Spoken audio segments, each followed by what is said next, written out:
mu burasirazuba bwa Repubulika Iharanira Demokarasi ya Kongo niho twamaze kwambuka mukunzi wa kadasohoka wa Rwanda 24 News TV. Ndagusuje naguhaye ikaze aho tugomeje kubana mu makuru n'ibiganiro tukugezaho binyuze kuri uyu muyoboro mugari bagezaho n'undi makuru bavugwa mu karere u Rwanda rureremo mu burasirazuba bwa Repubulika ya Demokarasi ya Kongo, turahita ndetse no kwisose tukagenda atuyikoza ku buryo bukomeye cyane tubyinjiramo kandi tuje no kuri gusesengura amakuru agezweho nye ku mirongo y'imbere ku rugamba ku butaka bwa Repubulika Iharanira Demokarasi ya Kongo. Igisirikare cy'Veterani n'ingabo za FARDC bigomeje kurwanira mu bice bigiye bitandukanye, turabyinjiramo cyane twibuze kubatira amakuru yacu kuri izi ngingo z'ingenzi zikurikira. Turakubwira ko umuhanda wa Sake Goma, umuhanda wose Veterani amaze kukwirakwisamo ibigrenade bikomeye ku rwego ruhambaye mu mihanda hose n'amagrenade agiye yose mushugamo na sino ngabo za M23. Turabyinjiramo turebe impamvu nyamukuru bashyizemo grenade nyinshi muri uyu muhanda wa Sake Goma, turaza kubisesengura. Turikoza muri Kivu y'Amajyepfo naho imirwano ntago yoroshye. Igisirikare cya Repubulika ya Demokarasi ya Kongo FARDC na Veterani gomeje kugenda bikubitana ku rwego ruhambaye, byose turaza kubyinjiramo. Tunagira Kanyabayonga tukubwira impamvu nyamukuru igisirikare cya MONUSCO cyamaze kuvuga ko bigoranye cyane kuba zino ntare za Sarambwe wazishyiguruka zisubitse nyuma y'uko zibonye ibikorwa zikora ku buryo buhambaye. Byose turabyinjiramo tubisesengure. Reka n'ubundi banze ngusabe gukanda subscribe kandi comment, like ndetse na share kugira ngo tubane kuri uyu muyoboro mugari wa Rwanda 24 News TV, umuyoboro kugeza amakuru abagezweho kandi amakuru abayisi wavugwa mu burasirazuba bwa Repubulika Iharanira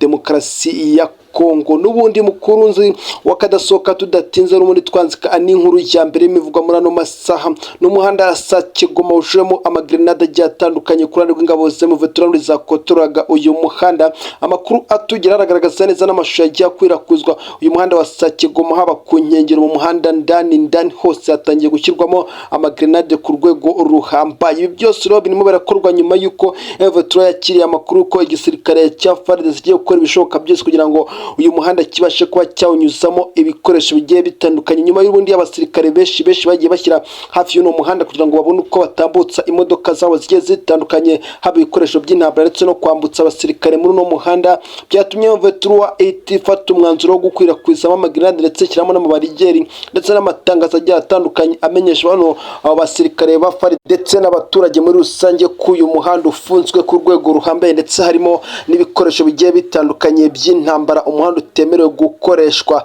Byatumye igisirikare cya FARDC kitakiyoberwa ikibuze gukurikiraho nyuma y'uko yamaze gutegura gahunda bikaza guhita byinjira mu ngabo za Veterani bakaza kubyakira binyuze mu butasi bakoresha buhambaye buri ku rwego rwo hejuru bagenda batara amakuru agiye atandukanye. Rero iyi operasiyo FARDC yari imitegura ya operasiyo Karundura yo kuzagaba igitero ku ngabo za Veterani zibarizwa muri bino bice bya Sake, bagahita babona uko bayobye ndetse bahita banambutsa intwaro zabo ndetse n'abandi basirikare. Ni mu minsi yashize n'ubundi ubwo babigeragezaga M23 guhita ibagwa gitumeza guhita izifata, gusa kuri ubu operasiyo uko yari iteye ntabwo yari iteye yo kwambutsa abasirikare ndetse n'intwaro gusa, ahubwo hari gahunda yo kugaba ibitero bamwe ku birindiro bagahita babona uko abayobye ndetse imirwano mu girime bagahita bambutsa ibikoresho byabo bigiye bitandukanye. Rero Veterani yahise yakira amakuru tuvuga ati gahunda ikurikiyeho no guhita dushyiraho ibigrenade bigiye bitandukanye muri uno muhanda wa Sake kugira ngo tugomeze kubapfubya ndetse no kubabuza ukuntu bakwambutsa zino ntwaro zigiye zitandukanye. Umuhanda umaze hafi amezi abiri n'ubundi ufunzwe n'ingabo za M23.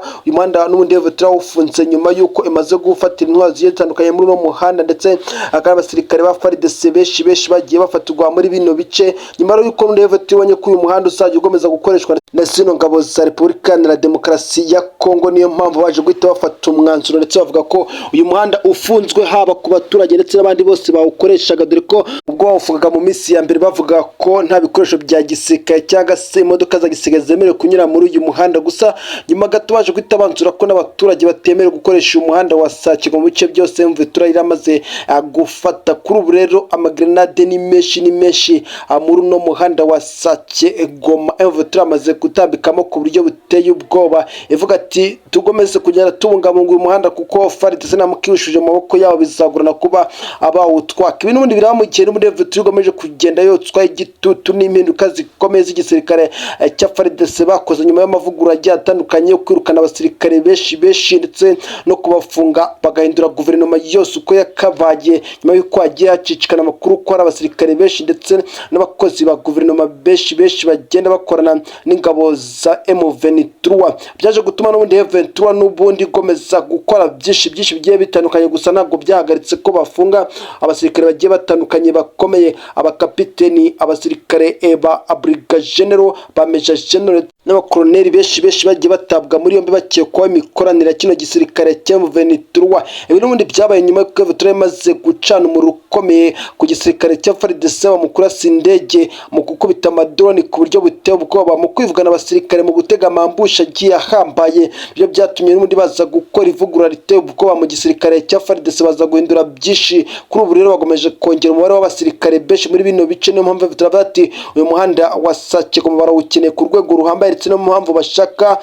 kukoresha kugira ngo babone uko bazajya bakoresha Sake Goma ku buryo bubangukiye bitabasabye kuzigura telefone natwe atubane dushyiramo amagrenade agiye atandukanye imodoka zanyura zose bajye bazituritsa byatumye uyu muhanda nyine tuhagarikwa ku rwego rukomeye ndetse igisirikare cya FARDC cyatangiye gutekereza ibindi bikorwa cyakora ese kiraza kubanza kurama no magrenade ese ko bataza hashinze byo byaza gufasha iki baza kwifashisha ikoranabuhanga rihambaye ryo kugira ngo bamenye bino grenade byose M23 yagiye ibitambika reka iyi nkuru tuva twerekeze muri Kivu y'Amajyepfo reka twerekeze muri Kivu y'Amajyepfo no turebe uko byifashe twibere ko Kivu y'Amajyepfo nayo imirwano ikomeye ku rwego ruhambaye yongeye kuba hagati y'igisirikare cya FARDC n'ingabo za M23 n'imirwano yahuje zino ntare za Sarambwe ndetse n'igisirikare cya Repubulika ya Demokarasi ya Kongo bigomeje kubicika barwanye ku rwego ruhambaye amakuru atugira ko ari imirwano yatangiye mu masaha ya mu gitondo cyakare gusa kuri ubu ngubu imirwano n'ubu iracyakomeje nta n'umwe uratsinsura undi mu bice bahanganiyemo dore ko abasirikare benshi ba FARDC batangiye no kugenda baharwa ku rwego rukomeye cyane n'imirwano yabereye hafi neza y'umupaka wa teritwari ya Karehe niho imirwano yaje kubibera nyuma y'uko n'igisirikare cya M23 cyari cyakomeje gisunika FARDC ku rwego rukomeye dore ko bino bice bya Karehe FARDC yagomeje kugenda yatsindirwa M23 yagomeje kugenda yarasiba grenade bigiye bitandukanye ndetse n'ibisasu bigiye biremereye gusa kuri ubu ngubu imirwano yo yaje kwabera n'imirwano ya kasamutwe M23 yashatse guhirika ku buryo bukomeye igisirikare cya FARDC nayo yaje gukanira iravuga ati ntabwo turi buve muri bino bice ntabwo biri buze gukunda kuko turaza kuba dusunywa ku rwego ruhambaye ndetse teritwari ya Karehe aza kubisigaye mu maboko ya M23 ariyo mpamvu bakoze ibishoboka byose bagomeza kwihagararaho bagomeza kurwana amasasu menshi yagomeje kumvikana ndetse n'imbura ziremereye zagiye zikoreshwa muri ibyo bice abaturage benshi baje guhunga bava mu nzira kubera gutinya ku buryo bukomeye ano masasu yamaze igihe kinini cyane ari kumvikana ku mpande zombi zagomeje kurasana habamo izirasa ibifaru biremereye amasasu mato yumvikanye amagrenade mato yaturikijwe ku rwego ruhambaye gusa muri no mirwano nta ndege zigeze zikoreshwa ku ruhande rwa FARDC cyangwa se ingabo zewe turazibe zagira icyo zifashisha ku bijyanye n'ikirere barwaniye ku butaka umusozi wo hakurya n'uwo hakuno niho bamaraniye na n'ubu niho amasasu yaremo yumvikanira muri ano masaha twateguraga ino nkuru nibwo amakuru atugeraga avuga ko imirwano igikomeje gusa isa naho yamaze gucubuka bitewe n'uko abasirikare bamwe na bamwe ndetse bagiye bicwa abandi bagakomereka amasasu bagiye n'abashirana ku ruhande rumwe n'urundi byaje gutuma bagomeza kurasana ku buryo bugiye buciritse gusa imirwano ko mu gitondo yari yanzitse yatangiye ifite imbaraga zigiye zihambaye ndetse byavuga ko uruhande rumwe rubuze gutsinda ndetse byanagaragara ko ingabo za M23 bitewe n'uko zari nkeya ku ruhande rwazo ndetse na FARDC abasirikare bari benshi ndetse bafite n'ibikoresho byinshi abaturage bakurikirana gafi by'iyo mirwano bavuga ko M23 buze gutsindwa igasubira inyuma gusa nagomeje kwihagararaho ndetse na FARDC ari maze igihe kinini igenda itsindwa mu bice bigiye bitandukanye nayo yaje akwihagarara avuga ati ntabwo biri buze gukunda akano gace ntabwo dushobora kukareka uko twiboneye bitewe n'uko twagiye dutsindwa mu bice bigiye bitandukanye kuri ubu teritwari ya Karehe twahungiyemo tuvuye mu bice bya Kivu y'Amajyaruguru bakadukurikira kuba twagomeza guhunga byaza kugaragara nabi muri teritwari ya Karehe baje kwihagararaho biratinda imirwano ikomeza kuba ku rwego ruhambaye ari nako igisirikare M23 n'ubundi mu bice bya Kanyabayonga akomeje kubera imirwano ikomeye cyane ku rwego ruhambaye igisirikare cya FARDC kikomeje kwakubitirwa ndetse n'ingabo z'abaturage nuko nguko nta gisirikare kimwe bavango kirigo otsinda ikindi ku rwego ruhambaye bitewe nuko uko bafunze bose haba igisirikare cya SADC kiri gufasha ingabo za Repubulika ya Demokarasi ya Kongo bamaze gufunga ndetse banacukirira mu mujyi wa Kanyabayonga, mu gihe ku ruhande rwa M23 narwo rwamaze gufungira mu mbibi z'uwo mujyi ku rwego ruhambaye. Ntibavuga ngo hari igisirikare na kimwe cyaba cyashubije ikindi nyuma, bakomeje gucungana ijisho kurindi, amasasa ari kuvuza ubuhuha. Gusa iki gisirikare cya FARDC cyaje gutengurwa n'ingabo za MONUSCO zari zabemereye ko zizabafasha muri bino bice bigiye bitandukanye, zikabakubitira ku rwego ruhambaye M23. Gusa nyuma y'itangazo ndetse no kubamenyeshwa ko bidakoze bitewe n'uburyarya bwari bwashyizwe mu masezerano, M23 isibona izindi mbaraga, iravuga ati ubwo FARDC itabonye abaterankunga aba MONUSCO baza kubafasha kurwanira, za kuduha izindi mbaraga ndetse